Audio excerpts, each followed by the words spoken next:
मध्य प्रदेश के भोपाल से चौंकाने वाली खबर सामने आई। वहां एक मुस्लिम नौजवान जिसकी उम्र लगभग 21 से 22 साल, नाम अदनान, उसका उसके ही इलाके के कुछ लोगों के द्वारा कत्ल कर दिया गया। और ये सब कुछ तब हुआ है जब अदनान देर शाम जो है वो नमाज पढ़ करके आ रहा था, तरावी की नमाज पढ़ करके आ रहा था। इस दरमियान जहां अदनान का घर है, वहीं पर उसी इलाके में और भी कुछ लोग रहते हैं। वहां के 3 लड़कों ने अदनान को उसके घर पर आकर के घर से बाहर बुलवाया। अदनान के पिता वहाँ पर मौजूद थे। उन्होंने कहा कि यहीं बात करो, लेकिन अदनान से उन 3 लड़कों ने कहा कि नहीं, हम लोग बात करते हैं, चलते हुए बात कर लेंगे।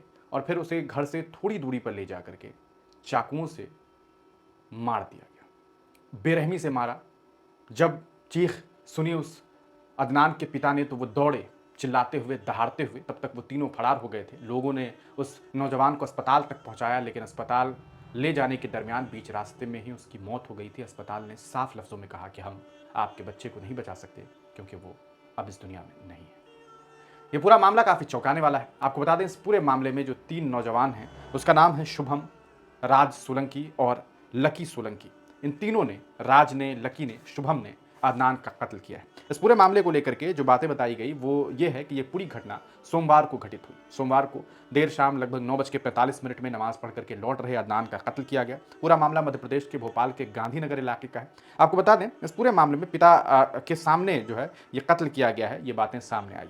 एक ही मोहल्ले के ये सब लोग रहने वाले हैं। इस पूरे मामले में उनके पिता अब्दुल जलाल ये बताते हैं कि कैसे इस पूरे मामले को अंजाम दिया गया। अब्दुल जलाल बताते हैं कि मेरा बेटा देर रात नमाज पढ़ करके घर आया, लौट करके घर आ ही रहा था, तभी मोहल्ले के 3 लड़कों ने, शुभम ने, लकी ने, राज ने उसे बुलाया और बताया कि कोई बात करनी है, और बात करने के नाम पर उसकी हत्या कर दी।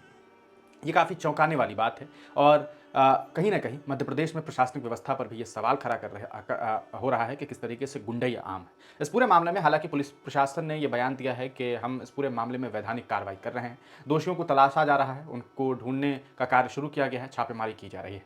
पुलिस प्रशासन ने इस पूरे मामले में मृत्यु के पीछे, यानी कि मर्डर के पीछे वजह अभी तक नहीं बताई। कहा जा रहा है कि अब इन्वेस्टिगेशन जारी है, इन्वेस्टिगेशन के बाद ही ये पता चल सकेगा कि आखिरकार विवाद क्या है। लेकिन सवाल ये है कि विवाद क्या है, क्या नहीं है? 3 नौजवानों ने एक नौजवान जो नमाज पढ़ करके लौट रहा था, उसकी हत्या कर दी। कोई भी मामला हो, हत्या हत्या है। ऐसे लोगों को सिर्फ और सिर्फ सजाए मौत मिलनी चाहिए जो किसी और की जान ले रहे हैं। आप इस पूरे मामले को किस तरीके से देखते हैं, अपनी राय कमेंट सेक्शन में ज़रूर दीजिए।